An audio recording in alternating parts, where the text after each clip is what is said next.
Good morning, children. In the previous class, we discussed about the different types of tissues in animals. So, like connective tissue, muscular tissue, areolar tissue, like that. So, different types of connective tissues. If we take blood is there, then bone is there, then areolar tissue, adipose tissue, like that. It is there. So, out of all these tissues, blood is said to be a fluid connective tissue. Fluid connective tissue. Now this blood, what is the importance of blood? You have studied that the blood is going to supply nutrients and needing materials like hormones, etc. to the different parts of the body. So the blood flow, how it is going to happen, that we learned in the previous class. So the blood flow is continuously happening because of the arteries which are given off from the heart are going to supply blood to the different parts, and the blood capillaries are going to supply blood along with nutrients to the different cells present in our body. So now, but to supply nutrients continuously, the fluids which are present in the blood are coming out along with some solid particles. So these fluid continuously, whichever is coming out of the cells, will be back to the blood circulatory system again. Have you observed any time your grandparents or parents or aunts legs swollen when they are sitting steadily or continuously? So that continuous sitting will result in a condition called edema. Edema. What is the meaning of edema? The liquid fluid, the fluid, tissue fluid, whichever is continuously collected at different parts, is accumulated in different junctions, that results in the swelling of legs. That condition we call it as edema. So now that liquid tissue fluid, whichever is collected, it should be back. So that we are going to learn in this topic.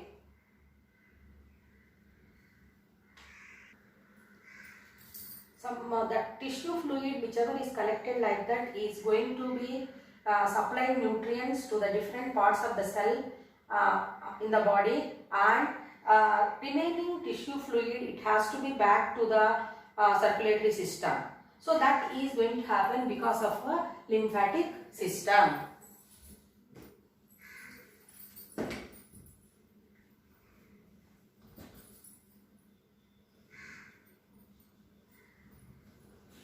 So as we know that the blood, whichever is collected from different parts of the body, reaches heart through the veins, which are major blood vessels, and which are in turn divided into venules. These venules are going to carry the blood back to the heart. So there is a parallel system that is called lymphatic system. Lymphatic system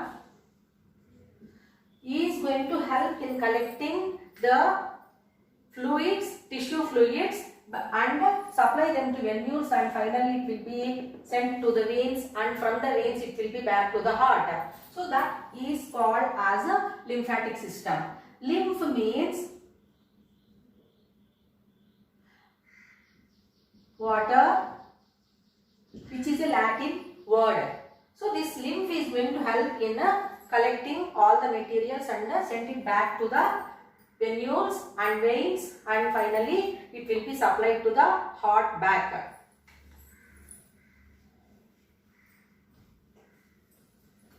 What is lymph? Lymph is a vital link between blood and tissues, which is acting as a natural vaccine, and it is going to help in removing impurities and sending them to veins. Now let us know the differences between blood, lymph, tissue fluid and serum. So we know that blood It is a fluid connective tissue. It is a fluid connective tissue which contains solid and liquid particles. You know that solid means blood cells, RBC, WBC and platelets, and the liquid particles means you know that different types of hormones are there, then plasma is there, etc.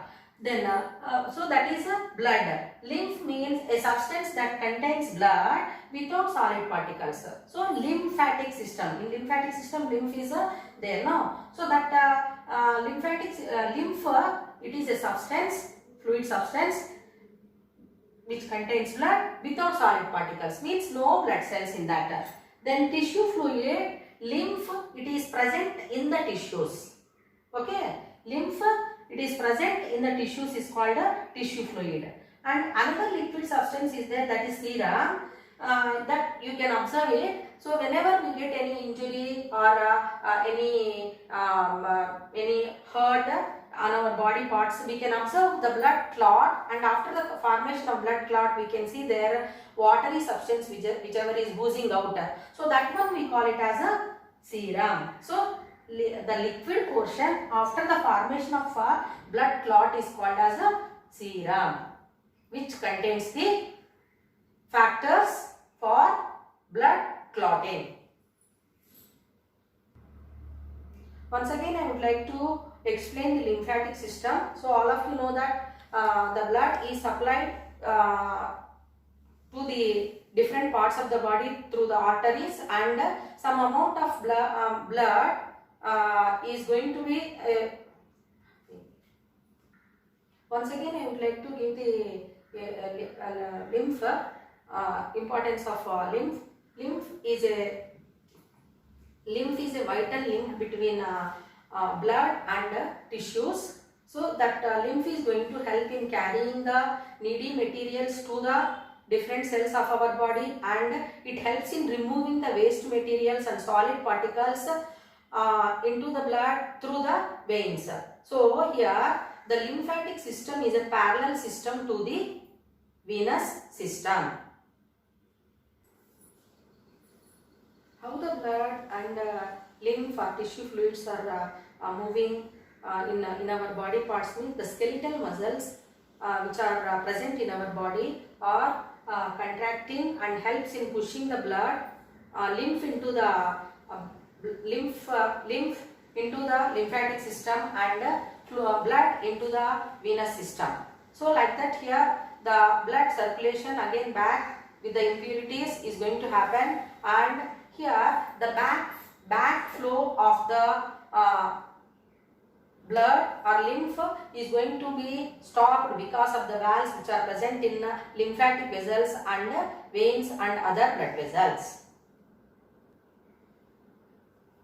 In detail, you are going to learn about lymphatic system in higher classes, and before we conclude this part of the lesson, you please note down blood, lymph, tissue fluid and serum.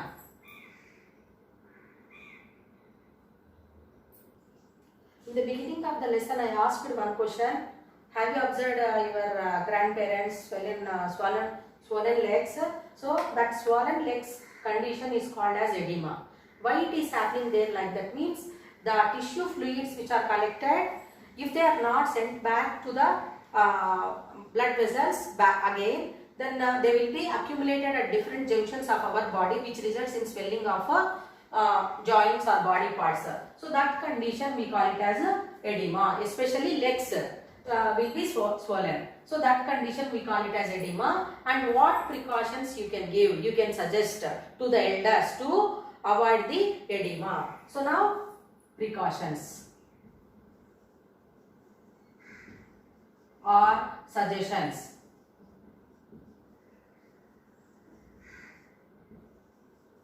What suggestions we can give to avoid edema? Do not sit at one place for a longer period of time. Second point, first I will write here, do not sit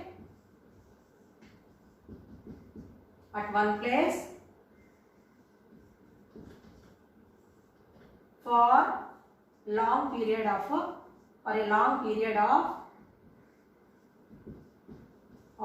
time.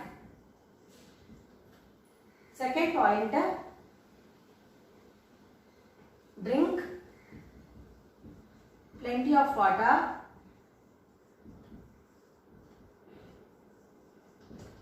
Third point, do regular exercises. If any problem is there, we have to consult a doctor. Till now we completed how the blood is going to be circulated, that is transport system in our body. Now we will learn about the evolution of transport system. Evolution of transport system in organisms.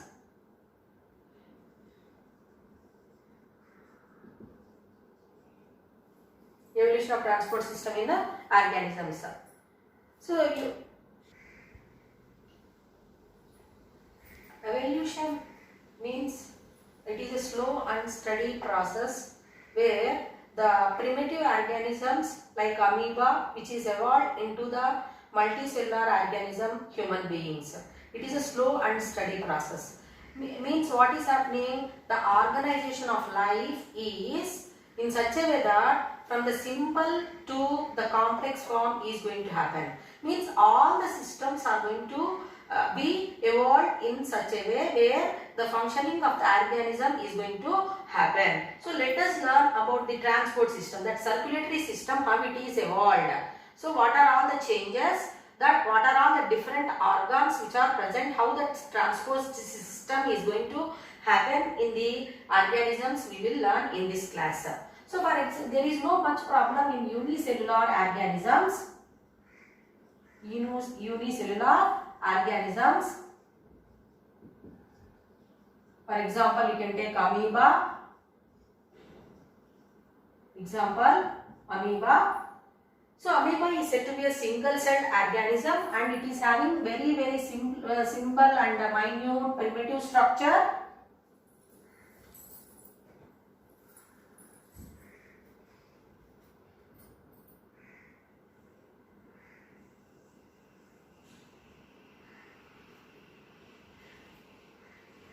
Where it contains nucleus and liquid portion protoplasm is present, and that protoplasm is continuously moving, which helps in supplying oxygen and nutrients inside the cell and carbon dioxide and excretory products out of the cell.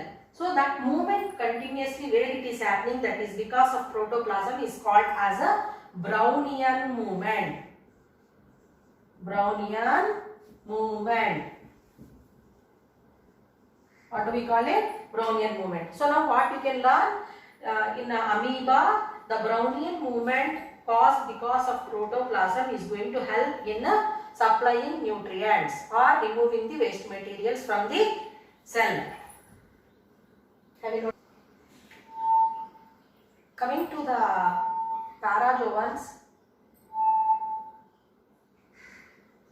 the parazoans, example sponges. So we know that they are stationary, they live in seawater. That water currents, as their structure is primitive, and the water current whichever is present in the oceans is going to help in getting inside the system with the help of flagella, and that will help in beating that water inside that organism, and it helps in supplying nutrients and other materials to the body parts. Once again, I would like to repeat evolution in parazoans. So examples for this are sponges, as they live in seas and oceans, seawater. So they can't rely on the natural currents of water, and they have their own water flow in their body, which help in driving the force with the help of flagella, which helps in supplying materials to the different parts of the body. Now we will come to the cnidarians, which are more evolved than the sponges. diploblastic. Examples for cnidarians are hydra and jellyfish. They have developed a blind sac-like gastrovascular cavity. So it is the diagram of hydra, so which you know, which you have studied in 8th class also, and it is gastrovascular cavity. So now this gastrovascular cavity which is developed in these animals is going to take part in the transporting of materials. So now here gastro means what? It is related to the digestive system, and vascular means transport system.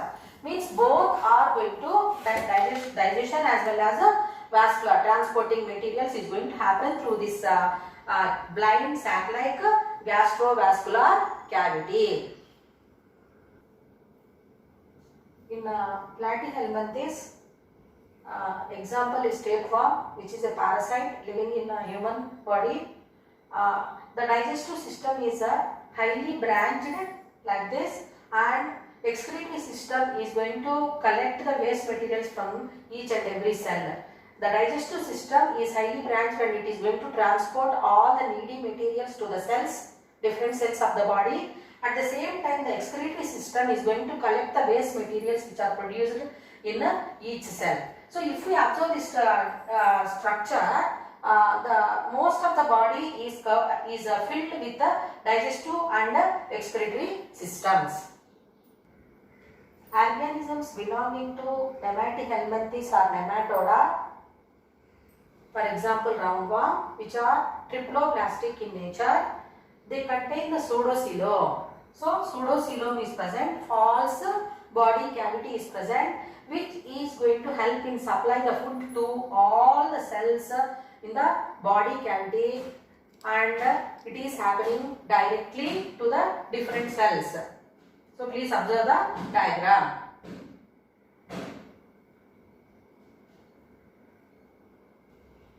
Again I would like to repeat the evolution in Platyhelminthes or nematoda.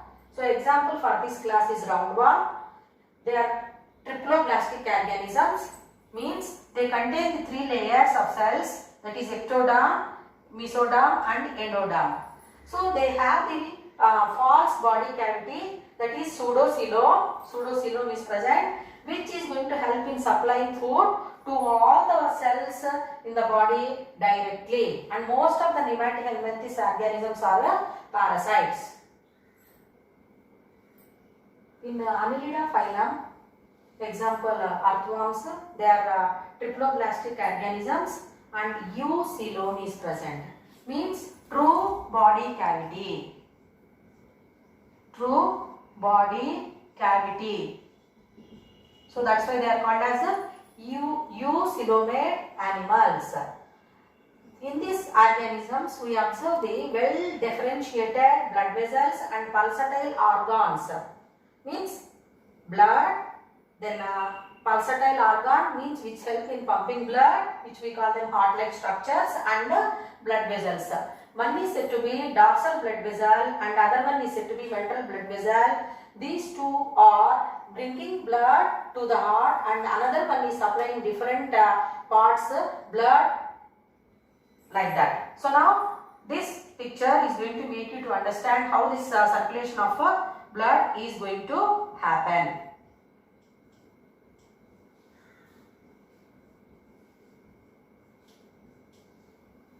Once again I would like to repeat, in Annelida, they are eucoelomate animals, true body cavity is present, and triploblastic animals.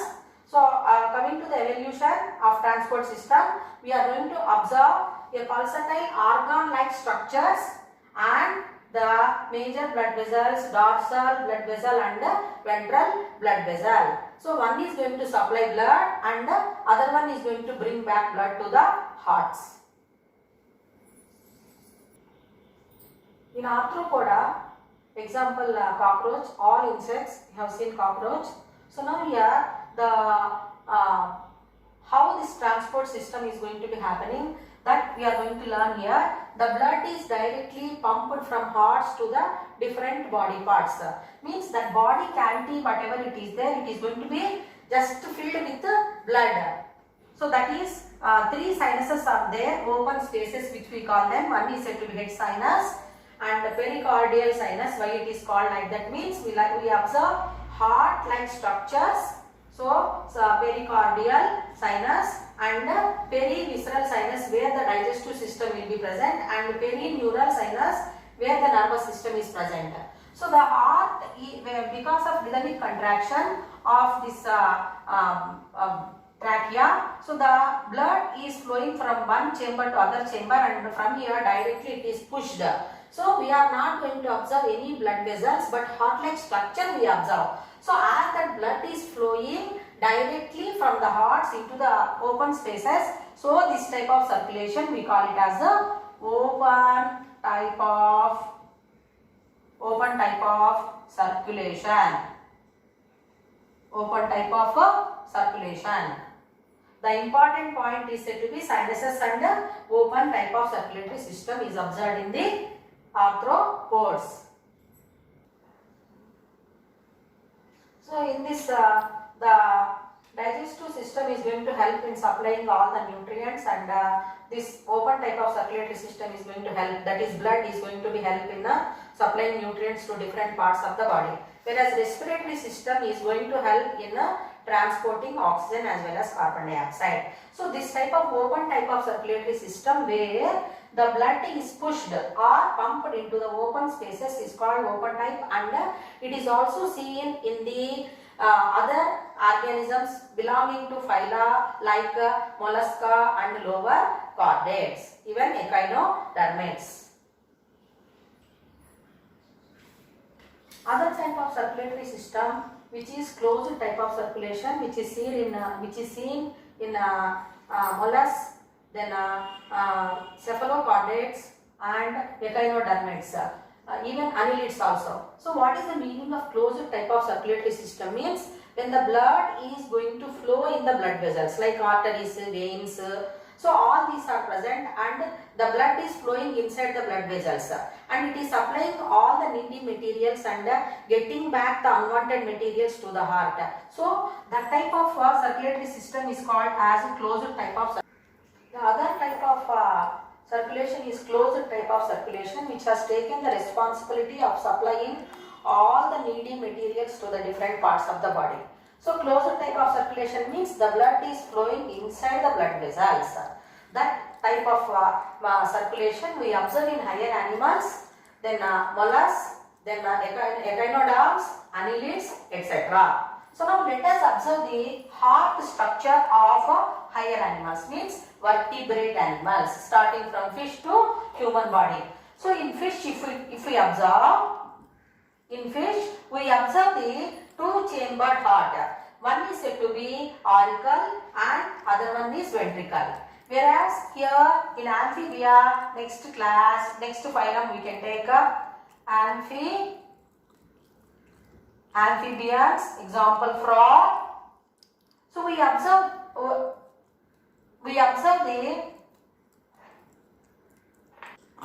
three-chambered heart, that is two auricles and one ventricle. So here mixed blood is going to be transported to the different parts of the body. Whereas